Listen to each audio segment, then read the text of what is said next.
I've been looking at some of the arguments about what's wrong with budget management. Here's a few. It reinforces a command and control mentality. It creates a management factory of questionable value. It creates an illusion of control. The link to any strategy is quite weak. Validity is short-lived. It's time-consuming. It discourages cooperation. It creates risk aversion. Managers cheat. They go in low. They game the system. They spend money they needn't have spent. They focus on their bonuses, and it increases the risk of fraud. It's got a lot going for it, isn't it? Here comes a question.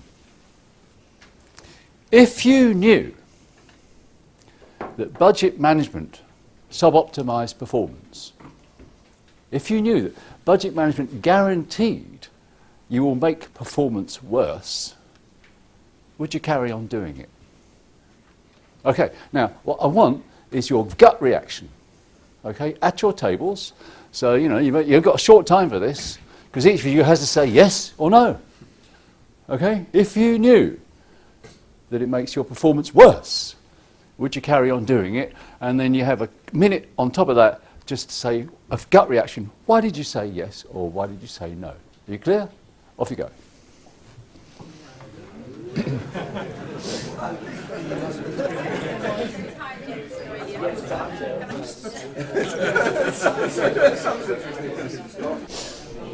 Okay. No, not now. Okay. Hold on to that. We have the flying microphone a little later. Okay, now. So now you understand the case I'm going to make. Okay. To do this, I work in service organisations, so I want to talk about something we could all be familiar with. Something makes sense to you. I'm going to talk about basic architecture for a conventional command and control service design, which they don't have in Handelsbanken. I work with all the others, trying to help them. So, back in the 1980s, it all started. In the 1980s, along came a technology called ACD, Automated Call Distribution, and people went, oh, wow, look. And what we can do is we can take the telephone work out of branches and stick it in a call centre and locate that call centre in the armpit of Britain where the wages are low, and it will just reduce our costs. And we'll sell it to the customer as better service. Ha ha. And that's what they did. And so if that's the world you live in, you work according to what I describe as a core paradigm, which is how many calls are coming in, how many people have I got, and how long do they take to do stuff. Okay? And you soon learn it's quite a good idea to specialise the work because then it reduces your training costs. And if you specialise the work, you put an IVR on the front of your call centre. This is press 1 for that and 2 for this, because then you've got the customer paying for some of the costs of transaction. It's cool, isn't it? It's all about cost. It's not about service, it's about cost. And then, in these days, and it still happens now, you go and get people managers, because all you want to do is motivate these bastards to work hard all day. And you measure their activity, and you set them targets for the number of calls they're going to do in a day, how long are they going to do in a call. You inspect them to make sure they follow their protocols. You call it quality. It's nothing to do with quality. And that's, yes, you recognise all that? Yeah. Okay, it's everywhere. Okay, and now the next kind of major innovation that occurred then, about 15 years later, was the arrival of a concept called the back office. Okay, now when I was a boy, no one had a back office. We didn't talk about back office, and now we all talk about it as though it's normal. Okay, where does this idea come from? Well, this is an American called Chase, and he said, look, here we are, we're running service organisations, we're working to that core paradigm, how much work coming in, how many people have got, how long do they take to do stuff? And the bloody customer keeps coming in and interrupting you. So we're not having that. So what we'll do is we'll decouple the customer from the service. Okay, so we use the call centre, the front office to find out what they want, and then we say, bugger off, decouple the customer, and we'll move it to the back office, where now we can sweat the labour. Do you recognise that? And we measure the same things, we measure the activity, and we give them service level agreements so they do things in a certain time. We give them standard times. because we worked out in our planning and budgeting, you know, how long these things are going to take. This is all connected up to the financial plan and the budget, and between those things and the operations, we have RAG status measures. You know what they are? Yeah. Red, amber, green. Yeah. Aren't they cool? Who invented that? we got a journal coming out very shortly in which we talk about where it came from. Right. So you got the idea. Now, here's the question. If you work in that kind of service organisation and demand goes up, what do you do? Clear? Yeah. You've built that kind of service organisation, demand goes up, what do you do? Off you go.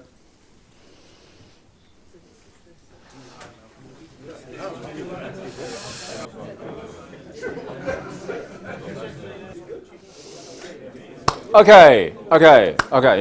Now we're not going to throw this box around because we need to go fast. Okay, so if you don't hear, I'll repeat. Don't worry. So what do you do? Just give me one thing. What do you do? Build more back office. Build more call centres. Excellent. What do you do? We could increase the utilisation rate. Increase the utilisation rate. What, make the buggers work faster? Yeah. Yeah. Exactly. Well done. Outsource to India. Sorry? Outsource. Outsource to? India. India, correct, yes. And if you're in Australia, they outsource to the Philippines.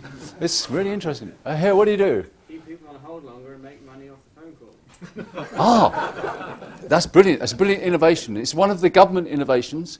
It is illegal for private sector companies to use phone lines that charge you a lot of money while you're waiting there, but it's not illegal for government departments to do it. How cool is that? Brilliant idea. We get all these, piss them off and make them pay. What do you do? I think we have it all covered. Have it all covered, though? Yeah. Okay. Any other ideas? Any other thing? I throttled the demand, in particular in internal service organizations. Throttle the demand. Stop people ringing up. Make it more difficult to ask for stuff. Yeah. I mean, in the early days, I found the DVLA doing this. But the way they throttle demand is you go to the computers that are dealing with all the phone calls coming in, and you only allow the number of phone calls that you can pick up to ring, and the rest just get an engaged tone. Yeah. It's good, that, isn't it? Customer service, rock and roll. But it means you meet your service levels. Any other ideas? Okay, that'll do.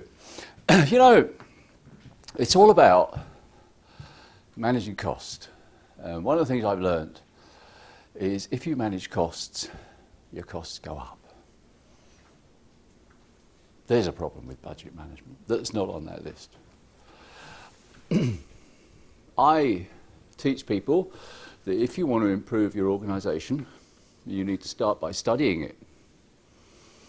And when you study something as simple as I've just described, one of the first things you learn is that demand has gone up because you've created what I call failure demand. This is demand caused by a failure to do something or do something right for a customer. I asked for a green one, you sent me a blue one. I don't know how to fill in your form. What's happened to the tradesman? It don't work. All that sort of stuff. Would it surprise you to know that in telecoms and local government you can have failure demand running as high as 80%, and on police forces, in financial services typically 40 to 60%? You know, I was reminded of stories. Some people in financial services went out and studied demand and found that they had 45% failure demand. And they went to their bosses and they said, hey, we've got 45% failure demand. This is it's costing us a lot of money. And the bosses went, oh, well, you know, that's quite normal for this industry. We do benchmarking. You couldn't make it up, really, could you? Quite amazing. Now, the trouble with failure demand is it's a very easy concept to understand and it's a very easy concept to misunderstand. You know, so you talk about failure demand to somebody with a cost management head on, and they go, crikey, yeah, this is costing a lot of money, who's to blame? And so what we'll do is we'll have let's blame which department didn't do something right, or which person, the people. It's the bloody people, you know, they bloody serve the customers right, there wouldn't be any failure demand. Well, you know, so that's misunderstood it, because actually it's systemic. It's systemic. If you place a limit on the amount of time your people can spend serving a customer, you will create failure demand. if you make your people work to standardise procedures, protocols, that kind of thing, it won't absorb the variety of customer demand and it will create failure demand. If you manage their activity, full stop. If you inspect them, they worry about passing inspections, which is not the same as serving customers, more failure demand. If you have a back office, the people in the back office take a different view of the customer from the people in the front office because they work to rules and procedures. People in the front office talk to customers, and so that creates failure demand. You know, if you're in financial services, for example, one of the things that we get leaders to do is study what happens to a customer demand all the way through the system. So you take something like, you know, someone's bought a new product and it starts in the call centre. Because of the way they've designed it, it goes to 9 separate back office units to do their own little bit. See, this is the power of the back office. You can train people and do the little bits. And we get the leaders. And then we're not talking here about the improvement people. We're talking about the leaders of this organisation. Otherwise, they won't learn. We get them to follow a piece of work all the way through. And the only question that we want them to address is when this all goes back to the customer, is it clean? In other words, no further action required by customer, no failure demand. And they follow the first one through. And guess what? It's not clean. And they go, oh, yeah, that was unusual, John. Okay, do another. Do another. And you know, what they learn, nothing comes out clean. Now, why do we put them through this torture? Well, because it's the heads you've got to fix. They honestly believe that if everybody did as they should in this industrial design, which companies like McKinsey and Co. encourage them to do, that things will be cheaper. And what they learn when they study their system is that things are not cheaper. The service is poor quality and the costs are high. Now, it's really important that they do that, because you can't bring that mentality forward to support the design you're going to build when you redesign it. And it's also important that in the redesign, what we're going to do is we're going to take a lot of the knowledge that we gained in studying to help us build the redesign. And the most crucial part of knowledge, first of all, is demand. Demand. You know, in the old paradigm of how much work is coming in, how many people have got, they treat all demand as work to be done. And we've just established it's really important to understand both the value demands, is what we're here for, can I buy a product, have a service, etc., and failure demand. It didn't work for me. It ain't, you know, I don't like you, and all that stuff. It's the value demand that's really important to understand when you're going to design a service that works. Because here's a simple proposition, you see. If you can design a service organisation where a customer comes along and says, I want a blue one, and then all you do in response is give them a blue one, your costs will be low and their happiness will be high. That's difficult, isn't it? You see, it's got to be simple for me because I wear a necktie. And there's a lot of blood goes up here. So, what we're going to do, because we've understood the value demands and we've understood the predictability of the value demands, what we're going to do is we're going to design the front end of the service for the people to have the expertise and wherewithal to deal with the high frequency, predictable value demands. And all that means is stuff we now know we're going to get a lot of. And then because we've studied all of the demands, we know what ones they're not trained in, we're going to place around them experts with the lower frequency demands that are going to occur. So when they get one of those, they recognise it and they put their hand up and they pull help. Help comes. Help does not take it away. They don't refer it on. Help comes. It's kind of interesting, you see, because now these people who are in the front line have a job. Their training time is much shorter than it used to be. They're active straight away. They're confident because they know what's coming and they know how to do it. And then every day they learn to do something more. How cool is that?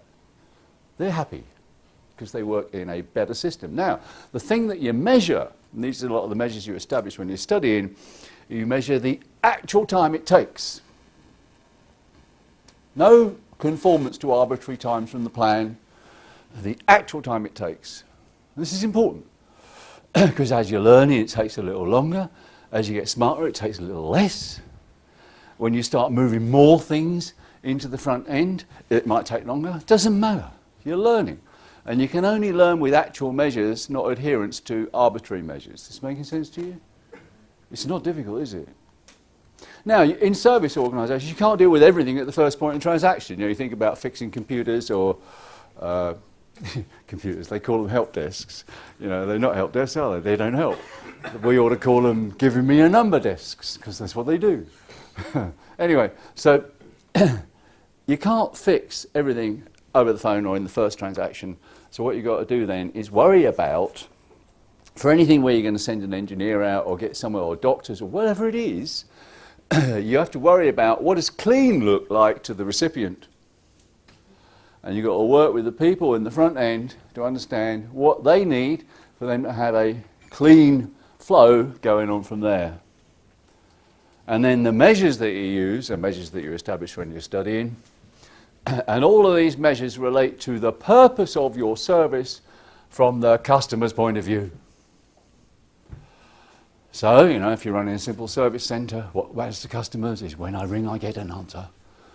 So one of the key measures of capability, as we describe it, is what percentage of calls can we actually handle from the customer's point of view on that first transaction.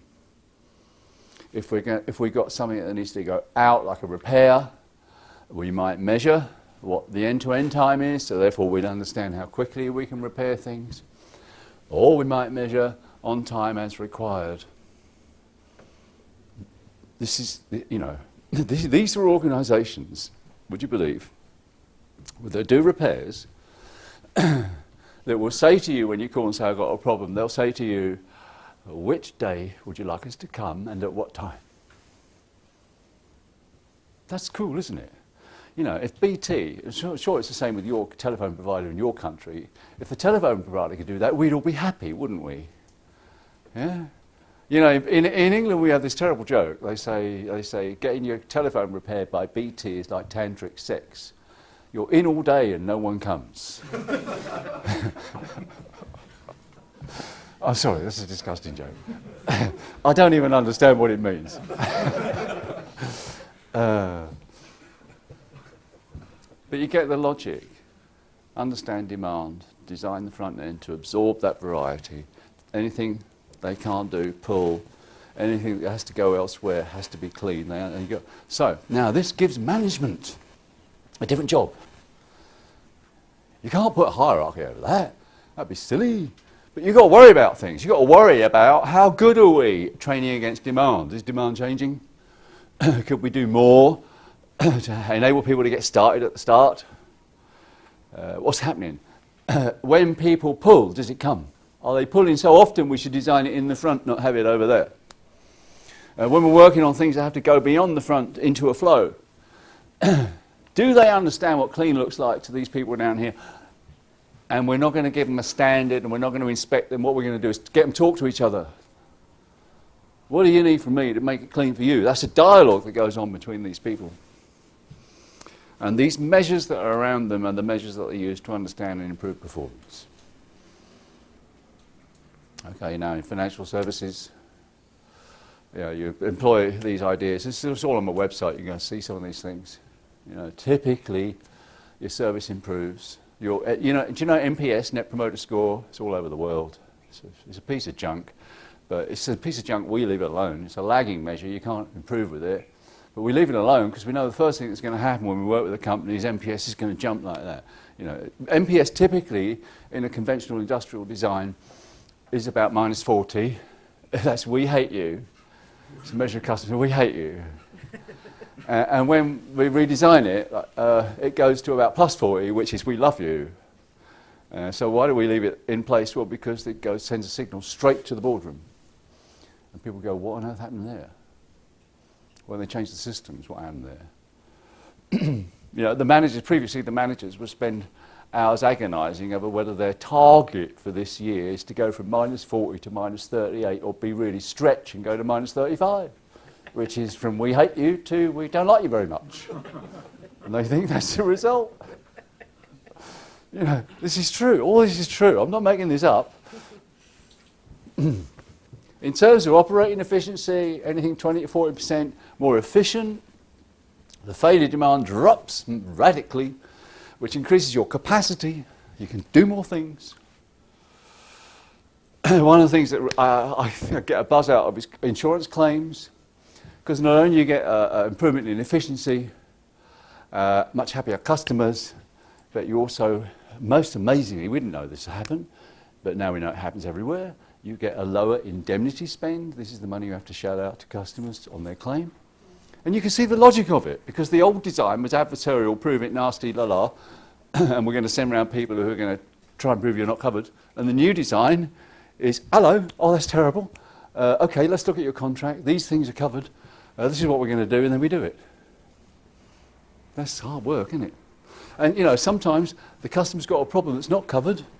And so what the companies now do is they say, okay, you've got this problem as well. It's not covered, but we can get someone to sort it for you, and you can pay for it. How about that? And the customer goes, oh, thank God.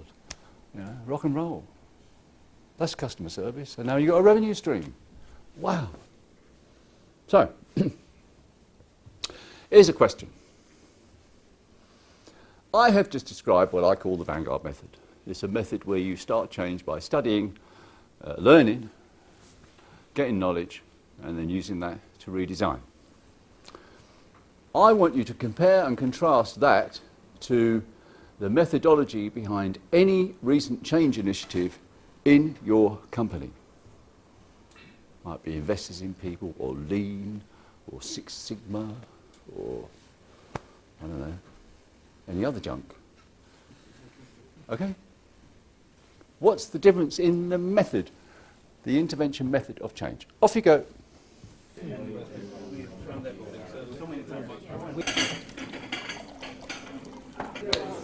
Okay.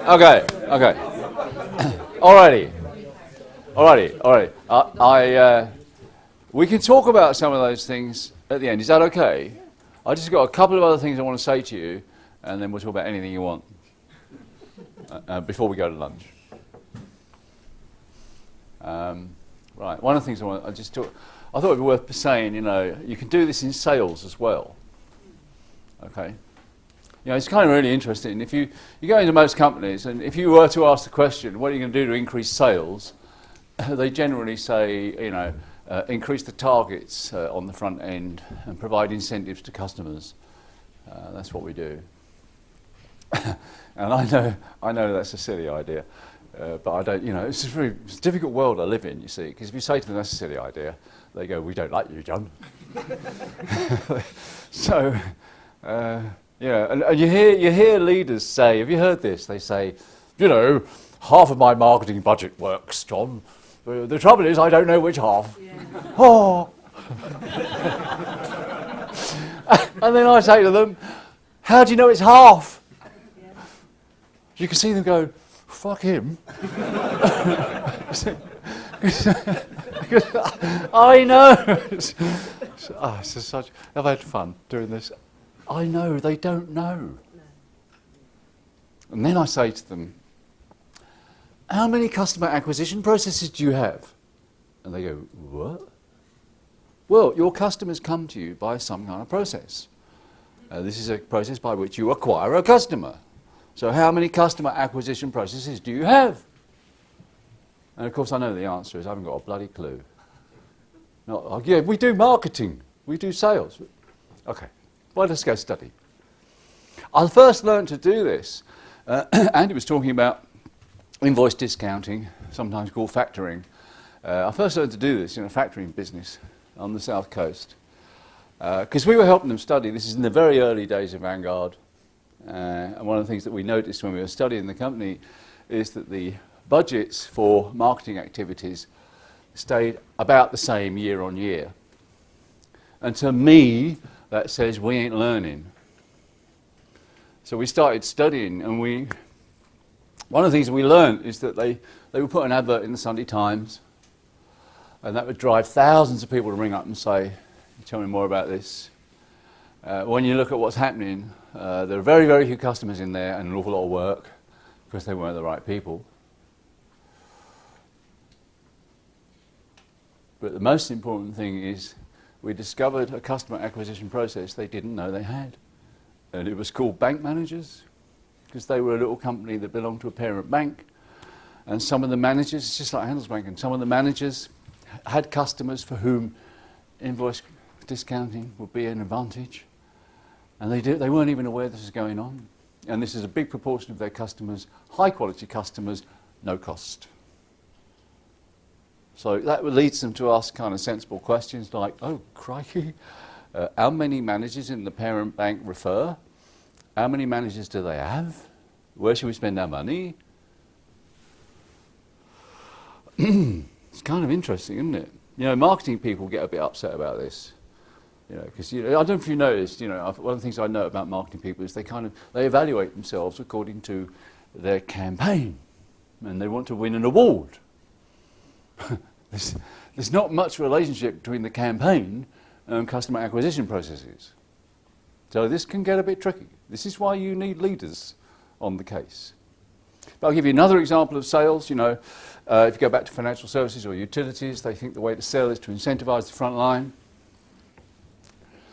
So we get them to study, and they've all got these stupid call recording systems. This call is recorded for training purposes. It's not, actually. Well, you can't do anything with it in that regard. But, great, they've got the technology. So we get the leaders to take the last 200 customers who bought a product, go to the phone call and listen. And the only thing I want you to worry about is, did that customer pull, or did your agent push? Do you understand? And guess what you learn? More than 95% of the customers pulled. Well, why have we got all these people doing incentive programs and managing the activity and all the, in those days, well, it still happens now. You go into a call centre and there's a Vespa in the middle of the floor, this month's prize. And what you learn when you study what's going on is because the people want the prize. They game the system. So if they're talking to a customer who ain't going to buy anything, they get rid of them. They get them, pass them to someone else. Anything. I'm going to hunt until I find enough bloody customers who are buying things and I'll get the Vespa. That's normal, isn't it? In the days of PPI selling, that's payment protection insurance, which they're not allowed to sell anymore, for which they're now paying billions back in fines. In those days, managers would set a target that of all the sales you make, at least 40% need to have PPI with the sale. And so it's the end of the month, you've made your 40%, customer on the line, nice product sale, doesn't want PPI. What do? Don't fulfill it. Save it till next month. So basically what you learn when you study is the incentives and the targets mean you're going to get less sales and unhappy customers. And when you get rid of all that stuff and focus your front end on being nice to, listening to, understanding, and then serving customers, which is what Handelsbanken does, guess what? Sales go up. You can see videos on my site that talk about all this. One of the UK insurance companies, when they did this, sales went up by 40%. So what's the fastest way to improve your sales? Change your system. And there are people here from Denmark. Recently I was talking to my colleagues in Denmark. They've done the same with the field sales force in Denmark. It had all the normal activity measures and targets and all the paraphernalia. Now all of that is gone and sales are up 35%.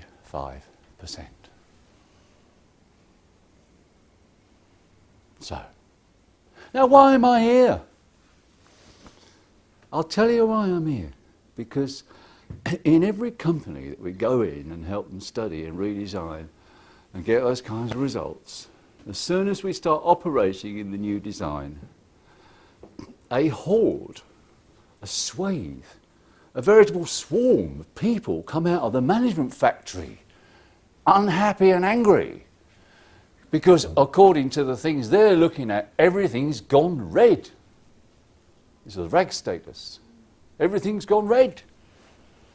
And I can't go, oh no, don't worry guys, because red is really green. And actually, when we studied it, or when your leaders studied it, they learned that green was actually red. And then you explain to them, there's a fundamental difference here that what you're doing with your budget and your plan and your KPIs and your RAG status is you're forcing arbitrary measures down into a system. And what we're doing is we're using actual measures that relate to the purpose of this system from a customer's point of view to understand and improve the system. Moreover, when we take their data over time, we're in a position that we can predict how this system is going to perform going forward. Isn't that what forecasting is supposed to do? And then they kind of go, you see, because this is their job, isn't it? So why am I here? Well, because I'm a service design guy, and I'm in this space where I think it's absolutely incredible that whatever is going on in the finance department and the planning and the forecasting and all that stuff up there cannot actually accommodate radical improvement. So I need to learn more from the experts in the BBRT about what actually happens up there and how can we change what's happening up there so it can accommodate innovation. That'd be a good start, wouldn't it? And as we go on this journey, I'm intending to make it available. But what we're doing, we're going to talk about what we're doing and what we're learning and how it's working with the BBRT membership. That's why I'm here. Do you have any questions or observations? Or do you want to talk about, did you say yes or no? Thank you. Oh, God, so heavy. Okay. Okay, observation or comment is I'm trying to introduce lean work or lean management in my own organization. It's just controlling and procurement, and what I find extremely difficult is to identify the work items to be measured. First of all, what would be the work items to be measured in an internal finance organization? And secondly, if you knew that, how to measure them, how to track them. And you work in procurement, did you say? Procurement and controlling, yeah. Okay. Well, no, the first thing I need to say to you and indeed to everybody is that I hate lean. If you want the long version of why, you'll find a paper on my website called The Reasons for the Failure of Lean. You know, all the companies we go into have spent millions on lean and it ain't made them any better. Okay?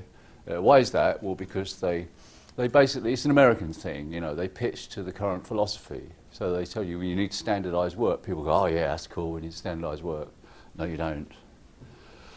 And so on. And so the paper does that in spades. Okay, so if you're interested in why I don't like it, go read that.